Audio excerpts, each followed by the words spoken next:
Welcome to the South Preview as we get ready to kick off the 2019 season. As you know, the NUIC is switching from the Northwest and Upstate division sides back to the North-South divisions. That had taken place prior to the 2006 season. It's something that we brought up in our North Preview last week.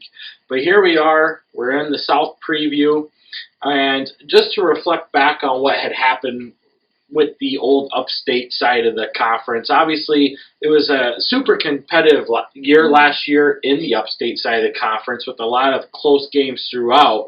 But the one thing that really took place was Milledgeville living up to its billing as being the conference champion. They did that. They went 9-0 in the regular season, won their first conference title since their 2008 season.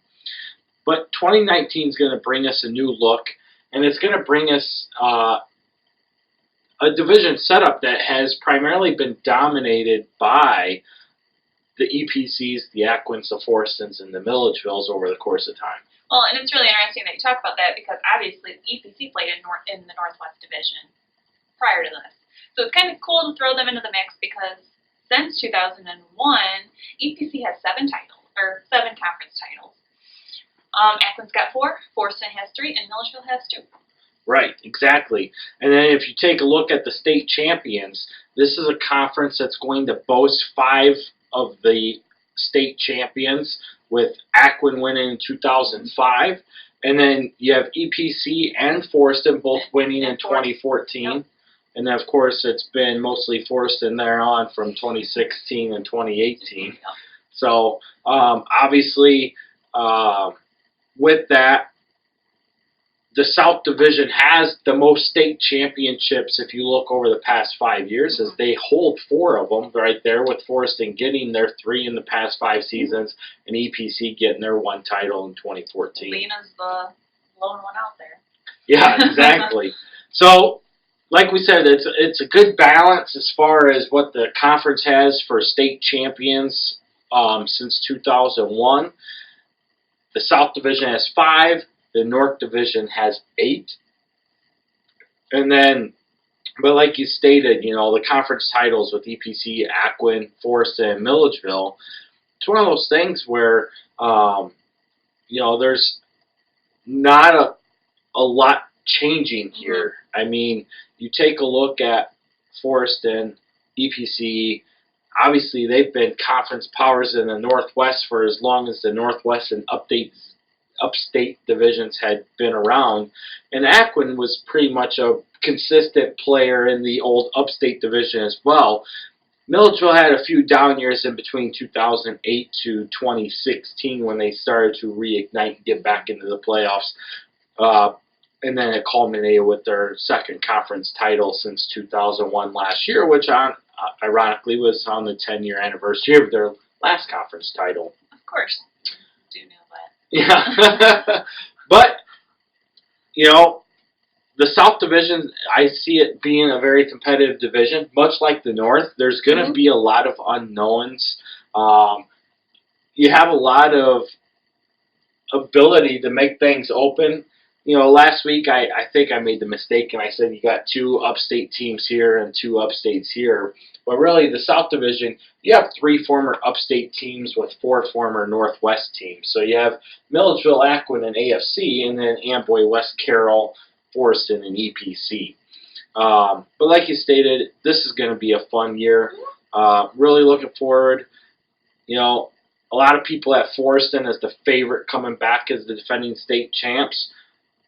Rightfully so, honestly, if you look at how many people they have coming back. But we'll get into that as we break down the teams, and we'll begin that breakdown right now.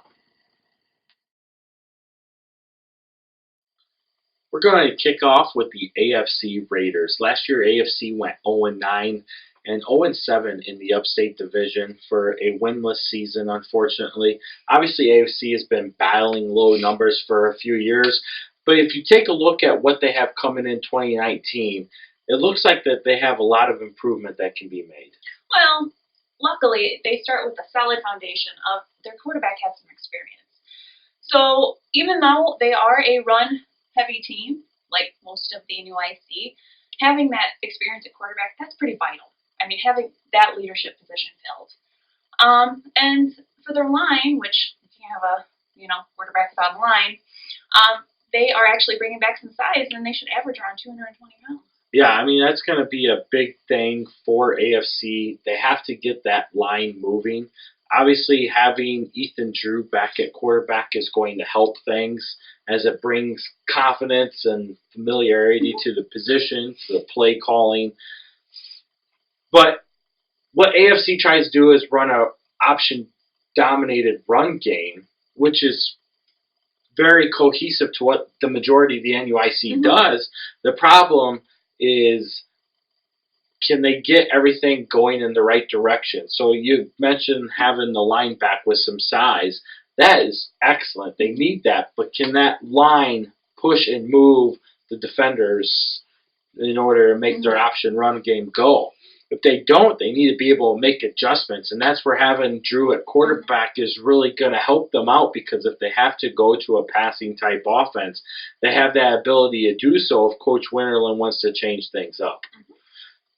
You take a look at the running back positions. They bring back Matt Thompson, Peyton Lanning, and Malachi Ball-Alexander. The biggest one being Matt Thompson, who had 105 rushing yards in his career, most of that coming last year. The other guys have pitched in a little bit here and there, not a whole lot. Another one would be Dylan Moore, and then Cameron Thomas as well. So you're really looking at these guys to step up to the plate in order to get AFC going. That's so true. I mean, they're only returning 195 career yards total. So, I mean, they have a lot that they can look forward to and build on. Right. So like you stated, you take a look at that offensive line.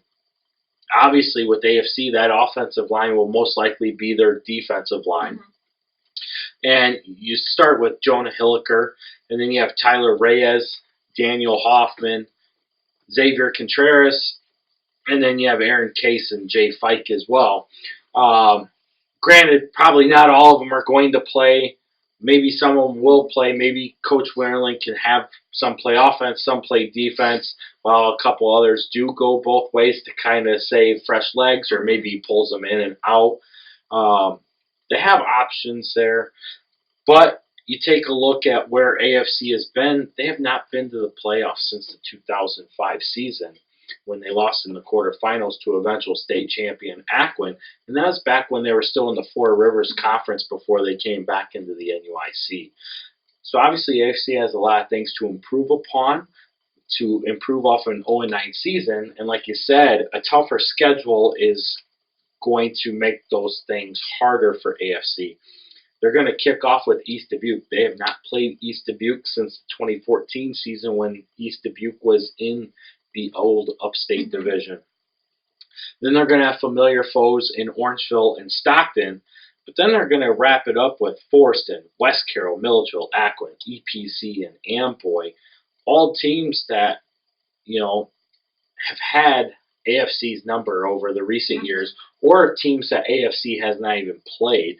But, like Forreston, for instance, they're going to be a state favorite when the rankings come out here next week. So hopefully AFC can start putting some things together. It's, they have the talent. They just have to be able to adjust to make things go. West Carroll Thunder went 3-6 in 2018 and 2-6 in the NUIC Northwest. One of the good things with the transition to the NUIC South is that West Carroll brings back a lot of career yardage that a lot of teams don't necessarily have coming back in 2019. They returned 3,277 career total yards, which sets up a storyline that's very familiar with what West Carroll has done over the past 4 to 5 years. Well, and you bring up the huge number of yards that they return. A lot like a lot of the other teams in the NUIC. I mean, there were a lot of juniors last year, and they're all coming back as seniors. So that's really vital to putting together a winning formula. Right. So entering 2019, a lot of seniors this year, which is great.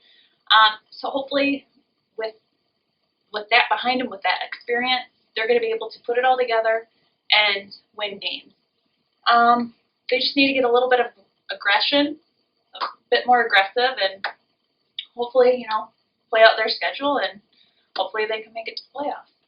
Yeah, I mean, you take a look, they're losing Lena Winslow and East Dubuque off their schedule from a year ago, but they're still sticking with Galena and Dakota and Dupec in their crossover games, and then they're still going to have the EPCs, the Amboys, and the Forrestons on their regular conference schedule. So not a whole lot has changed, but when you take Lena Winslow off your schedule, it does kind of ease some of that. Well, especially because Lena, at least the last few years, was the first game of the season. And you've always got cobwebs, it doesn't matter, so. Right. And I mean, it was one of those, too, where West Carroll played Lena Winslow fairly well. Oh, yes. To start off the season. But last year, they just could never really get anything going forward. But you take a look, they returned one of the top quarterbacks in the conference. Actually, he's the returner with the most passing yards in the conference, and that's Derek Tracy, as he put together 1,238 passing yards last year with 6 touchdowns, and then added another 497 yards rushing with another 6 touchdowns. At the running back positions, you're going to throw back in there with Zach King, Aiden Sullivan, and Cody Sipe. All of these guys were on the all-conference team on the defensive side of the ball. So now this year, on the offensive side of the ball, they're going to have to pick some things up.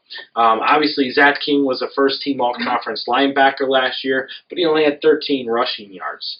Aiden Sullivan was an honorable mention all-conference defensive back. He had 129 rushing yards and 1 touchdown, and then had another 101 receiving yards. And then Cody Sipe was a second-team all-conference defensive lineman. He had 304 rushing yards and 3 touchdowns, and then had 25 receiving yards. So they need to get a little bit more offensive production out of those 3. And then you can throw in Devin Davis as well, running back, linebacker. Had 21 rushing yards, but he should see more playing time this year. I mean, they do bring quite a back at the wide receiver position. So, that mixes some stuff up with Michael Popkin, Colton Ballard, and Carson Rice. Right. And you take a look at Popkin, he was a second-team all-conference wide receiver, had 731 receiving yards and 5 touchdowns. So he was Tracy's biggest target, and Ballard had 182 receiving yards and a touchdown. So those 2 are really going to be the main targets for Jared Tracy, but where Carson Rice needs to come in, obviously only had 36 receiving yards, but he's going to have to be more productive on that end of the things as well, provided that Tracy can get him the ball in their schemes. On the offensive defensive lines, they do have some size coming back, which should bring some of that aggression that you were talking about. They have Brad Tufty, John McComey, Alex Small, which this dude's a big dude. He was only a sophomore last year, so he's coming into his junior year.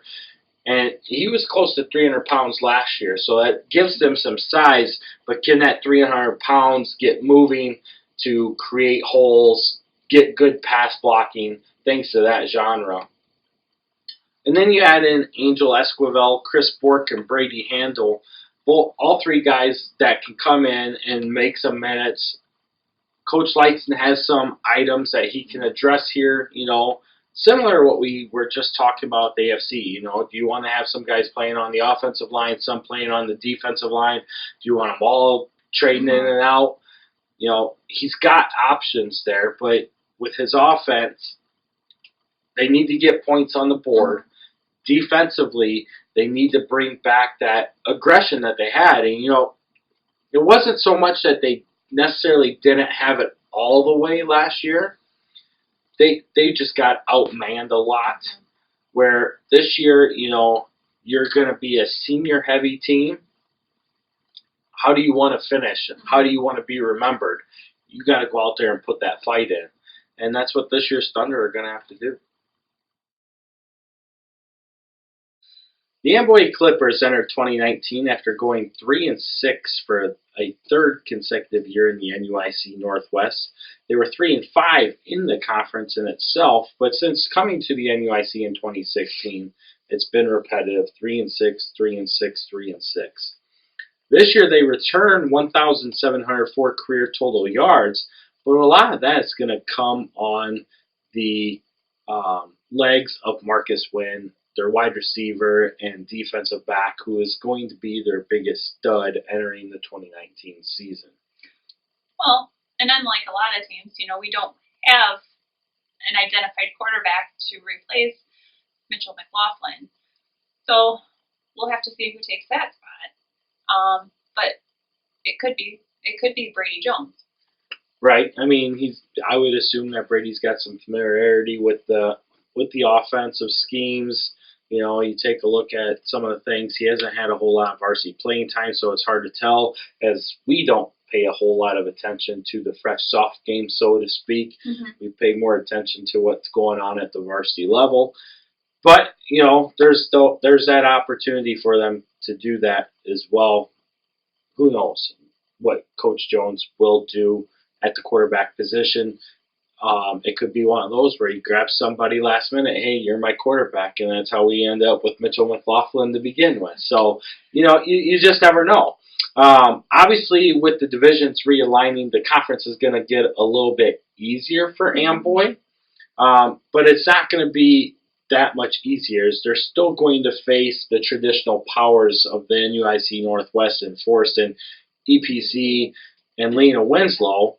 And then they're going to add an Aquin team, which is a team that they still have yet to beat since they've been in the NUIC. Granted, they've only played one time, and that was back in 2016. But if you remember correctly, 2016, they were being predicted by their local media of going 8-1 when they were in the NUIC. They went 3-6, and on top of that, they lost to an upstate team, which was the Aquin Bulldogs. Granted, Aquin did go on that year to the quarterfinals before losing to Ottawa Marquette. Every year, the Clippers have talent. They have talent coming back this year.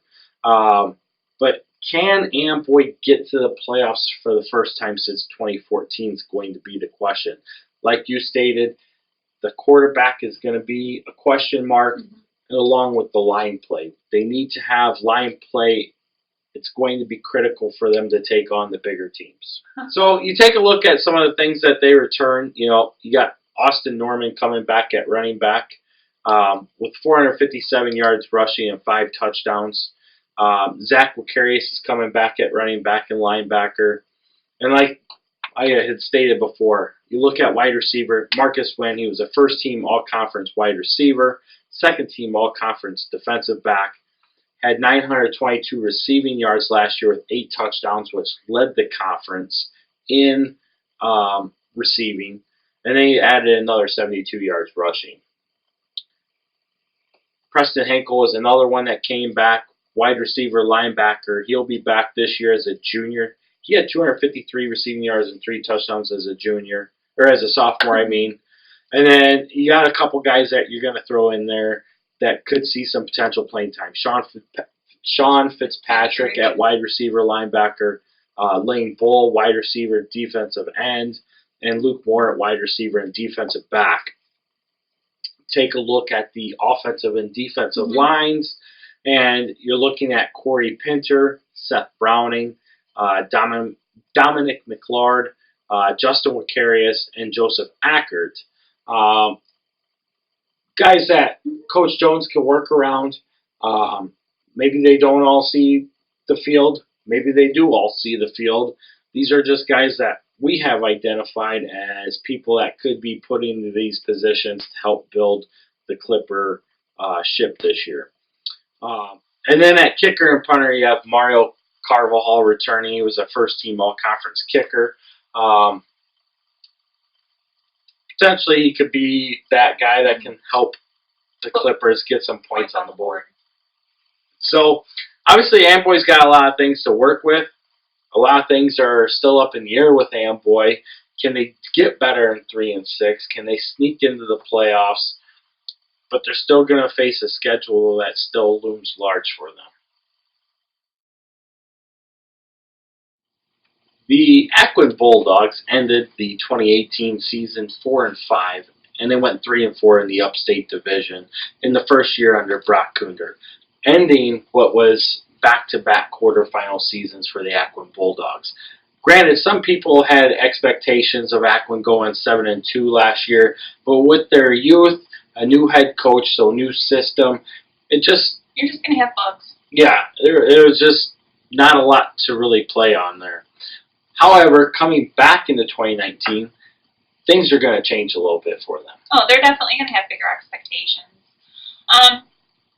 Again, you and your rivalries, they get to reignite one or couple with EPC and Forreston, and then they're still going to have Milledgeville and crossover games with Stockton and Orangeville. So, obviously, with that kind of schedule and being in the South Division with EPC and Forreston, maybe West Carroll as well, they're not going to necessarily be the favorite, so to speak, for the South Division Conference title. But they have good competition, better competition, because their schedule is going to get tougher, that they'll be able to sharpen their skills against this competition. And their biggest goal should be focusing on getting back to the playoffs in 2019. Well, exactly. The great thing is they're returning their quarterback in Will Gustafson. I know we've had many a conversation about him. I mean, he really is a great quarterback, and I feel like oftentimes he's very underrated. Yes, he can get very underrated very quickly. I mean, you take a look at, he returns this year as probably the most prolific quarterback, in my opinion, in the NUIC. He was a first-team all-conference defensive back last year. But if you look at his offensive stats, he had 883 rushing yards with 13 touchdowns. He had 977 passing yards with another 8 touchdowns. That's just a lot of offensive production for what was a sophomore quarterback coming into his junior year. The only downside about Will, he's small, but he's very athletic and he can make plays happen. Yeah, exactly. The Bulldogs do return 3,626 career yards for the year, so that's huge. It is huge. And a lot of that's going to come from guys like Will, and then you add in Ethan Yount at running back and linebacker. He was second-team all-conference running back. He had 1,032 rushing yards with 10 touchdowns, and then added another 12 receiving yards. And then you have Ty Steekel, who had 200 receiving yards and a touchdown, had a 7-yard touchdown pass last year, and then also contributed with 40 rushing yards coming back at the running back or wide receiver position, wherever they want to use them. And then he was also a defensive back on the other side. Throw in a couple different additions. You know, Evan Brogy is a run back linebacker. He got in for 14 rushing yards last year. And Aiden Gassman is actually transferring into Aquin this year from EPC. Granted, he only had 5 rushing yards at EPC last year, but his main position is quarterback. Now, with Will at quarterback and you got Aiden coming in that can be a quarterback, it really changes the dynamic that the Bulldogs can utilize, in essence, having 2 quarterbacks on the field. Oh, absolutely. I feel like one of the strong points of the Bulldogs is that they have so much dimension. They have players that can come in, like you said, as wide receivers, running backs. Now you add in that dynamic of the quarterback, like they're going to be a force to reckon with. Oh, definitely. And then you take a look, you know, I'm sure that they'll use Gassman at a wide receiver position to go along with Andrew Bowman, who had 340 receiving yards and 5 touchdowns last year. You have Brennan Carlson coming back, who had 116 receiving yards and a touchdown. Both those guys should be getting more production, more uptick as well in their playing time. You look at the offensive line and the defensive lines for the Bulldogs, and now things are really going to start getting bigger for Aquin. So obviously the first place that Aquin is going to come up big is with Brady Carlisle. He was a first-team all-conference offensive lineman last year. He's going to be a senior this year. Has done a lot of great things in the offseason and get built up ready for 2019. Throw in Tyler Geiken and Hayden Neuendorf, both guys that can really make things happen. And now you're going to add in Cade Geiken which is Tyler's little brother, Tanner Cool, and Austin Reed. All these guys are going to come up with something either on the offensive or defensive sides of the ball that's really going to give Aquin some size for the first time since probably the 2011 season when they last were very competitive and were actually chasing the state championship in that year. Since then, they've been more of a speed and finesse type team, which does not bode well in the NUIC conference. And you can see that when NUIC teams go out and face teams outside of the conference in the playoffs. Those finesse type teams just cannot stand up to the physicality of what the NUIC brings every week, all the time. There's very few teams that can. You know, you have your Tuscolas and your Athens and things like that. Your St. Teresa's. Right.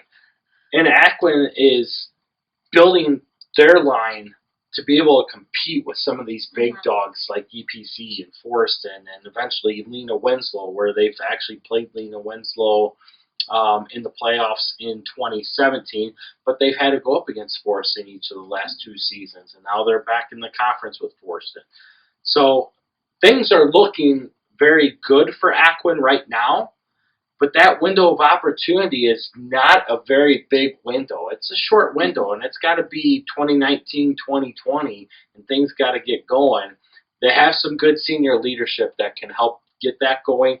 Plus, you have a lot of returners with a lot of talent that can help fill the voids as well. The Bulldogs are definitely a team I'm excited to watch this year. Oh, they're going to bring a level of excitement that is going to be a lot of fun to watch, I feel. Milledgeville Missiles entered 2019 coming off of a 10-1 record where they finished 7-0 in the Upstate Division, as we mentioned previously, really taking a hold of the Upstate Division start to finish.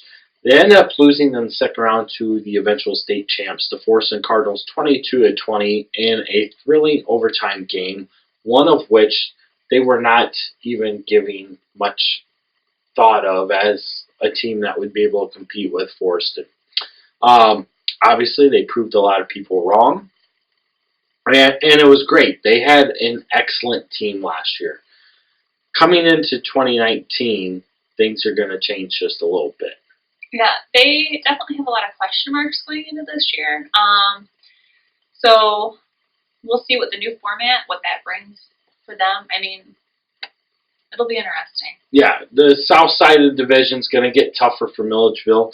You take a look at what they returned. They only have 496 career yards returning because they were a senior-dominated team. So a lot of the guys that are returning that have even a smither of playing time was very minute at its best.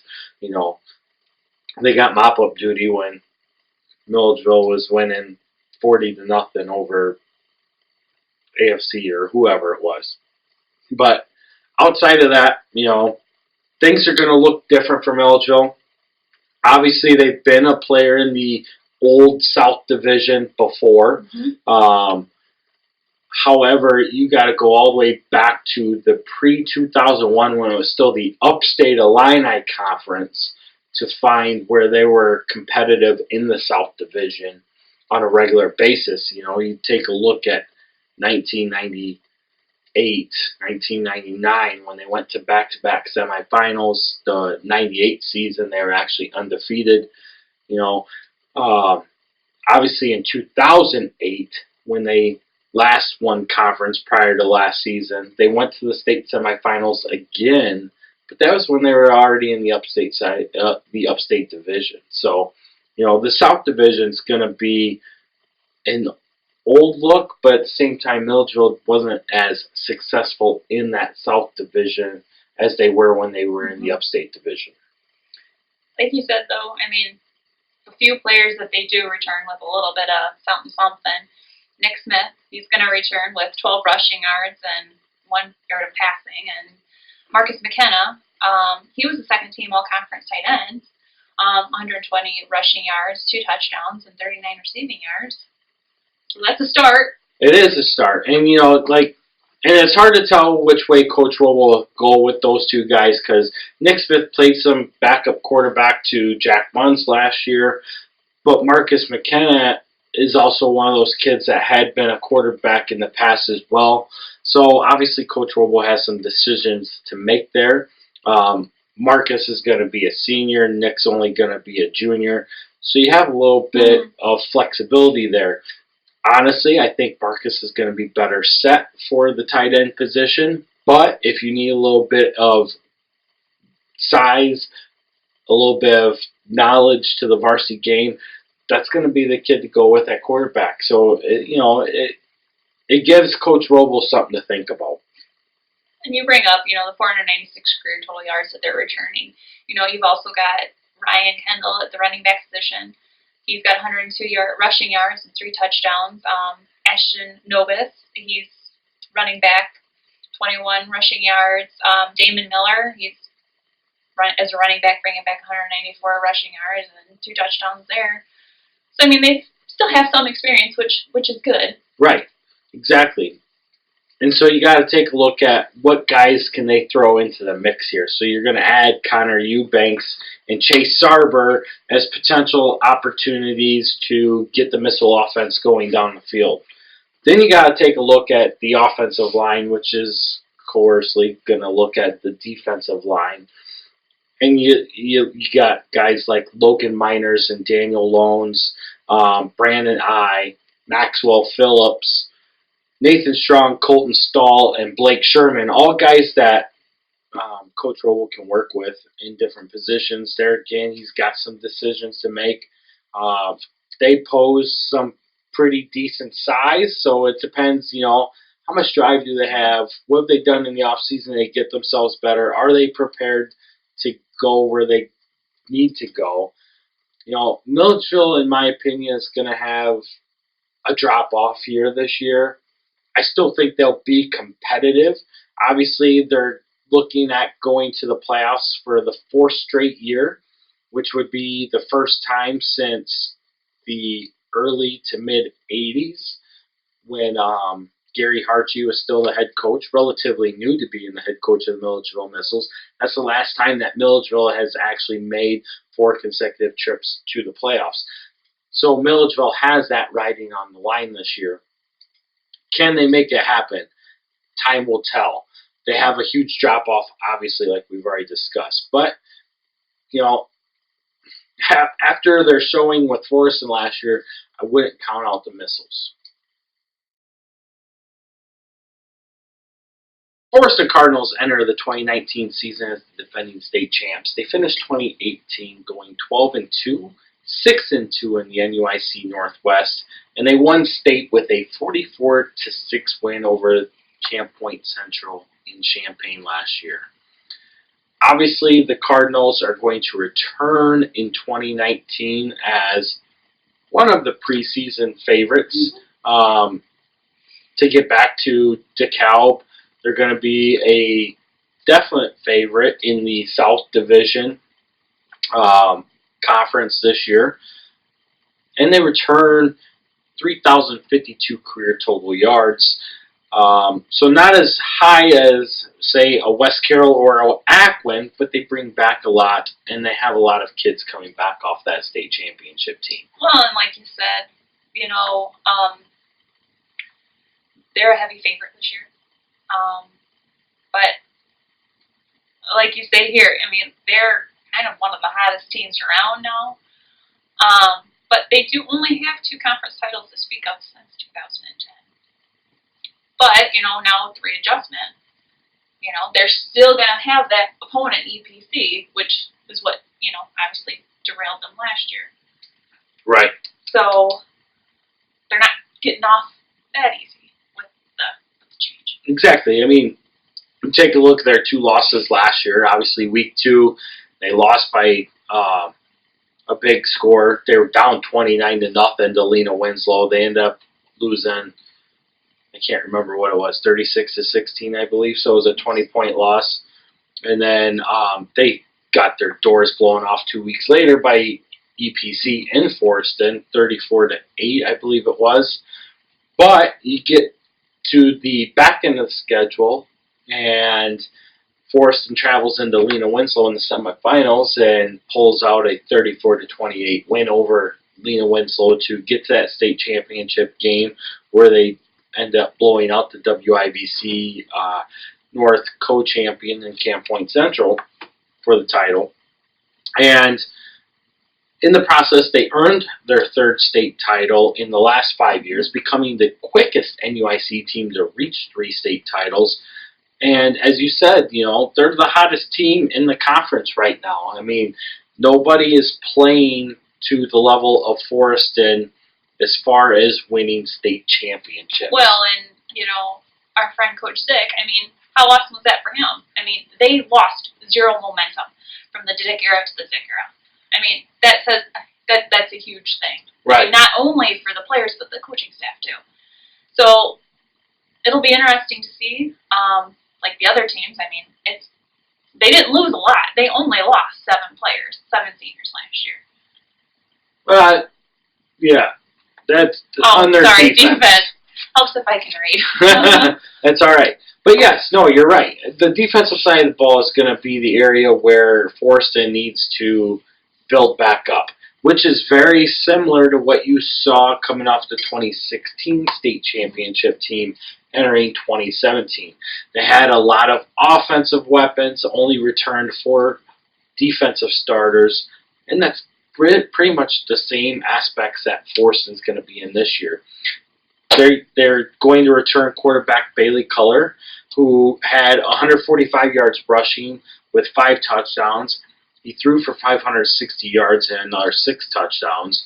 And then at running back, you're going to have Ethan Mulder and Dom Christensen, who will probably get the bulk of the carries.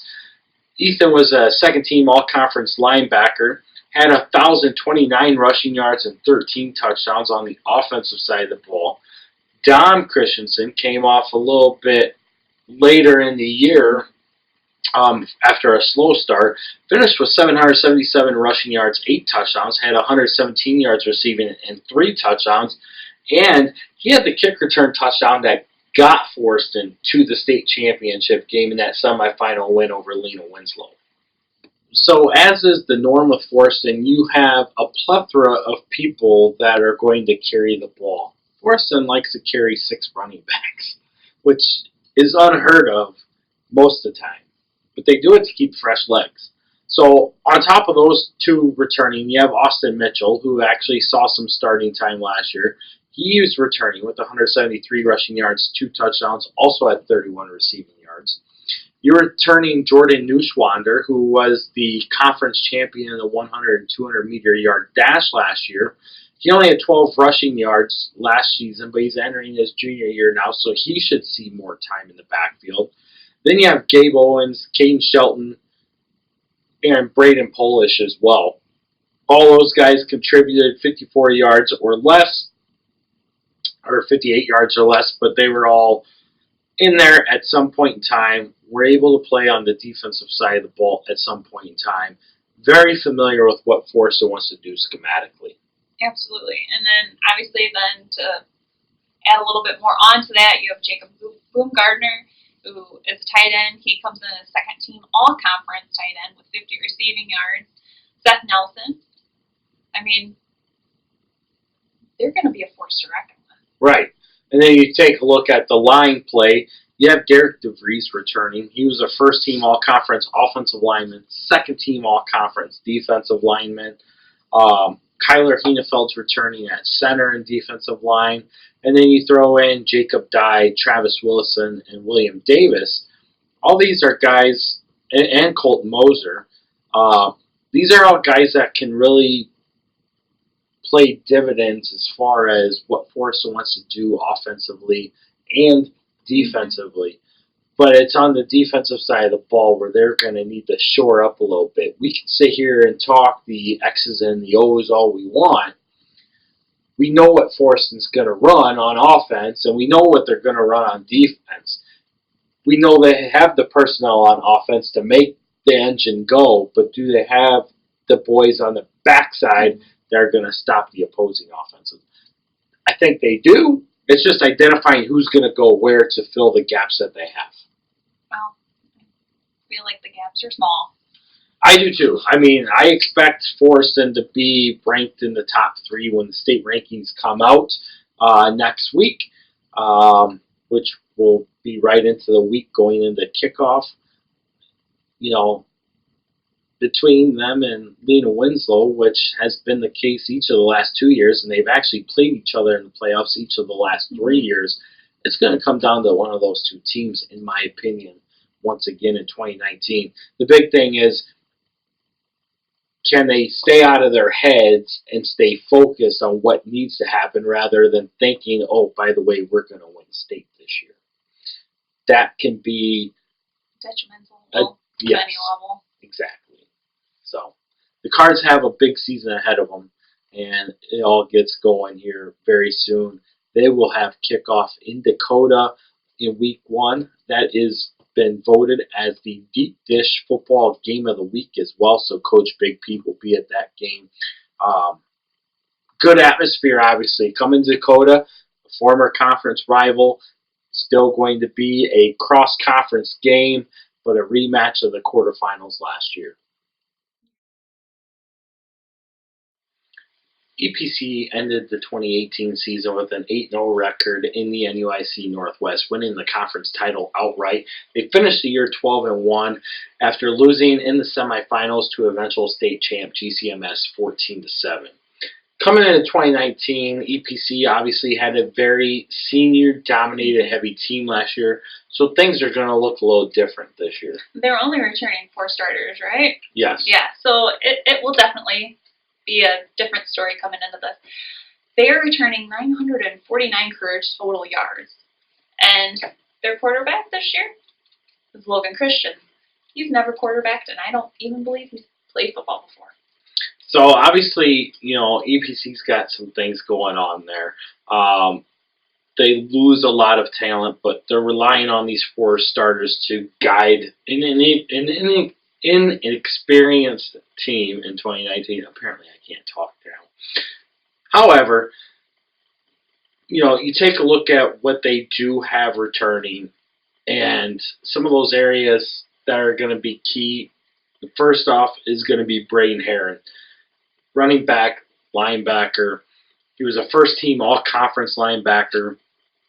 Had 810 rushing yards, 14 touchdowns, along with 8 receiving yards.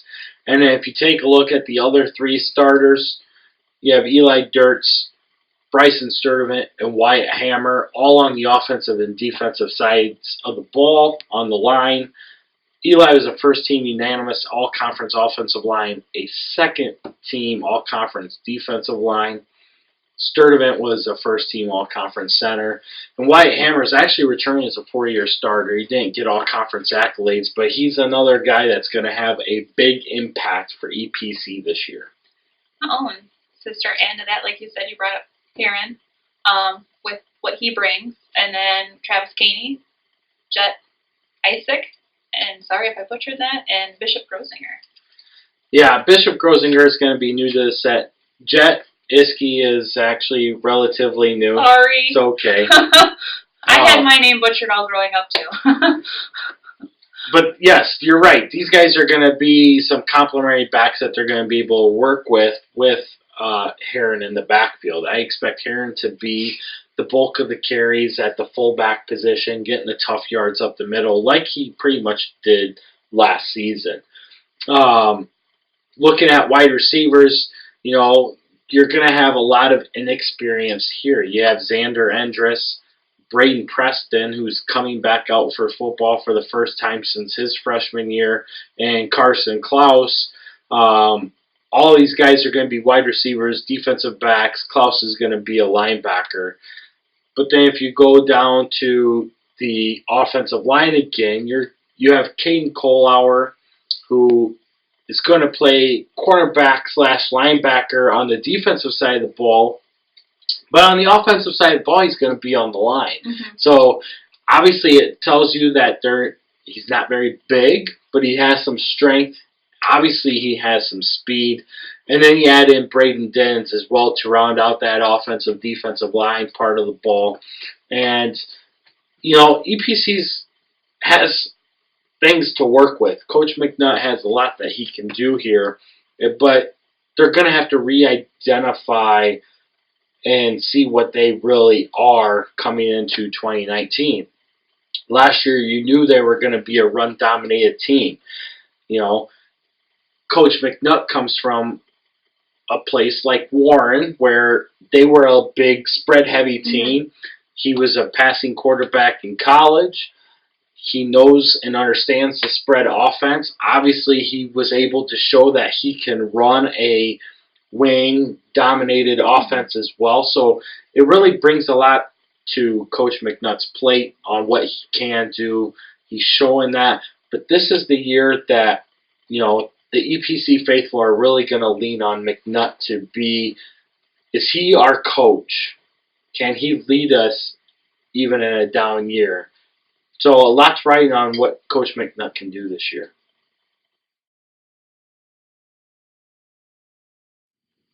So this concludes our South preview video. Obviously now we've put the North and the South preview videos out there.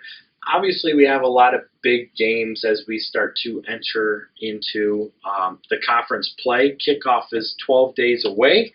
Real exciting time. Lot of big changes, obviously, with the format of how the conferences are going to lay out, something that we've identified in both preview shows.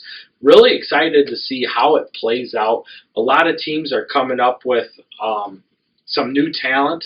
You're going to see some teams that you're used to seeing at the top, they're going to start to fall to that middle ground, or it may be even lower than that. But it's going to be a lot of fun for sure as we get moving forward.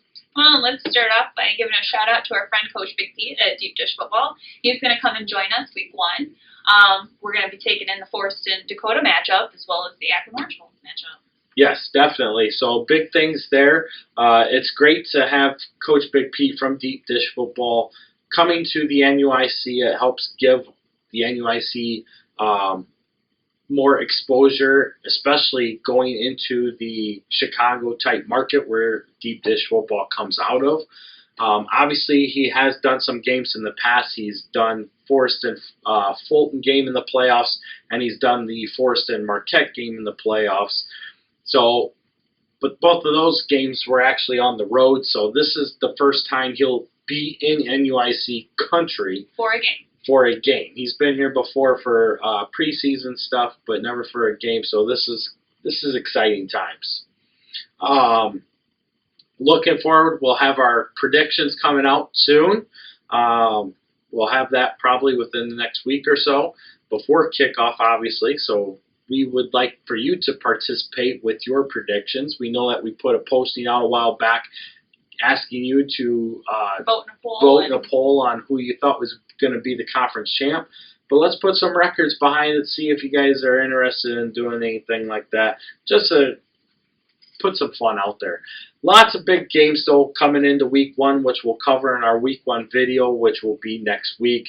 Like you stated, Aquin at Orangeville on Saturday. You have Dakota at Forreston at Dakota. You have EPC at Lena Winslow in the Route 73 Rumble. And then you have Milledgeville at Stockton as well. So, great time. 2019 is going to be a great season, a new look. Should be a lot of fun this year. And I know we talk about this every now and then. Make sure you subscribe or click the little notification bell so that you get notifications whenever we post to the YouTube channel. So there you have it. As always, root for the NUIC.